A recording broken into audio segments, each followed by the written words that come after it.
frappe à la porte, je t'ouvrirai et tu seras plein d'allégresse. Ma Bible quotidien, le verset du jour. Luc chapitre 12, le verset 15, je cite.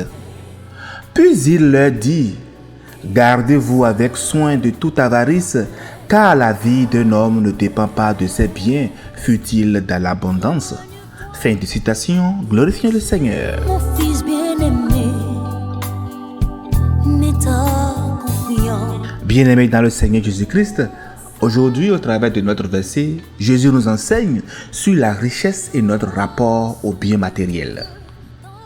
Tout commence lorsqu'un homme interpelle Jésus pour qu'il intervienne dans un conflit d'héritage. Je vous l'ai dit dans le contexte, les versets 13 à 21. L'homme ne cherche pas à comprendre la justice divine ni à grandir spirituellement. Lui, il veut tout simplement que Jésus règle un problème matériel pour lui. Mais Jésus refuse de jouer le rôle d'arbitre financier. Il sait que le véritable enjeu dépasse cette dispute d'héritage. Cet homme, focalisé sur ses droits matériels, passe donc à côté du trésor le plus précieux, qui est son frère qui est à son côté. C'est dans ce contexte que Jésus proclame notre verset du jour en mettant en garde en disant « Gardez-vous avec soin de toute avarice ». Jésus ne dit pas simplement de faire attention, mais d'être sur nos gardes, car l'avarice est un piège insidieux. L'avarice peut envahir notre cœur sans que nous nous en rendions même compte, nous poussant à croire que plus nous possédons, plus nous serons heureux et en sécurité. Le verset finit en disant « La vie d'un homme ne dépend pas de ses biens, fût-il dans l'abondance ». Jésus souligne donc que les richesses matérielles ne sont ni la source, ni la garantie de la vraie vie. Avoir des biens n'est pas mauvais en soi, mais croire qu'ils définissent notre existence est une erreur. Il ne s'agit donc pas ici de diaboliser la richesse ni de rejeter les biens matériels. Après tout, Dieu est le souverain pourvoyeur et nous appelle à gérer ses ressources avec sagesse. Mais Jésus nous met en garde contre l'illusion que l'abondance garantit le bonheur et la sécurité ultime. Il est important, bien aimé, de ne pas mal interpréter le verset. Certains pourraient penser que Jésus enseigne qu'il ne faut pas chercher à prospérer, qu'il faut rejeter l'argent et vivre dans la pauvreté. Or, la Bible ne condamne jamais la richesse en tant que telle. Dieu veut le bien de ses enfants et la prospérité d'ailleurs fait partie des bénédictions que Dieu donne et accorde à sa société.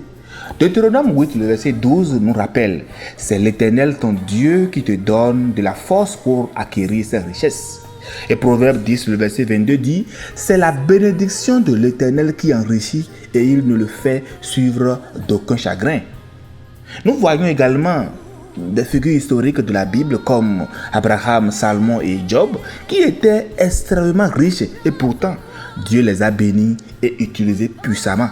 Donc le véritable problème qui se pose ici n'est pas d'amasser des richesses mais de le faire sans Dieu. L'erreur du riche de la parabole qui est dite dans le chapitre, vous savez, son erreur a été de mettre toute sa confiance dans ses biens au lieu de se tourner vers Dieu. Il a cru que son argent pouvait lui assurer sécurité et bonheur, mais il a oublié que l'âme ne se nourrit pas de richesses matérielles. Jésus dira dans Matthieu 4,4 « L'homme ne vivra point de pain seulement, mais de toute parole qui sort de la bouche de Dieu. » Donc Jésus nous met en garde contre cette illusion. Le véritable problème n'est donc pas l'argent, mais le cœur. Si notre richesse nous éloigne de Dieu, elle devient un piège pour nous. Mais alors, comment être riche et heureux en Dieu? Nous pouvons poursuivre la prospérité, mais notre priorité doit être d'être riche pour Dieu. Mais comment le faire? Mettre Dieu au centre de nos finances.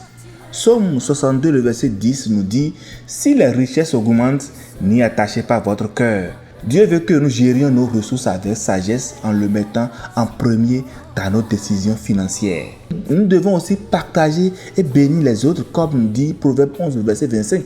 Nous ne devons pas aussi idolâtrer l'argent.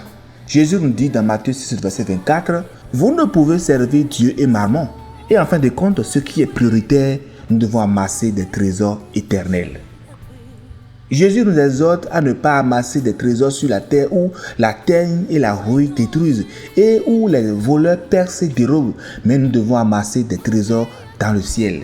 Ces trésors célestes, en fin de compte, sont notre relation avec Dieu, notre amour pour les autres, notre intégrité et notre foi qui doivent être démontrées à tout moment.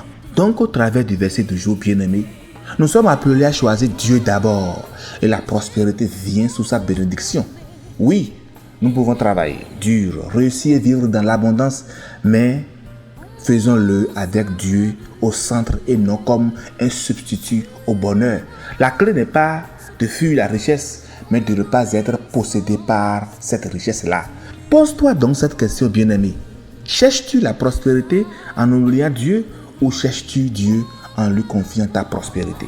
Sache tout simplement que ce sont les personnes, non tes biens, les véritables trésors dans ta vie. Bonne méditation et que Dieu vous bénisse abondamment. Alléluia chez vous.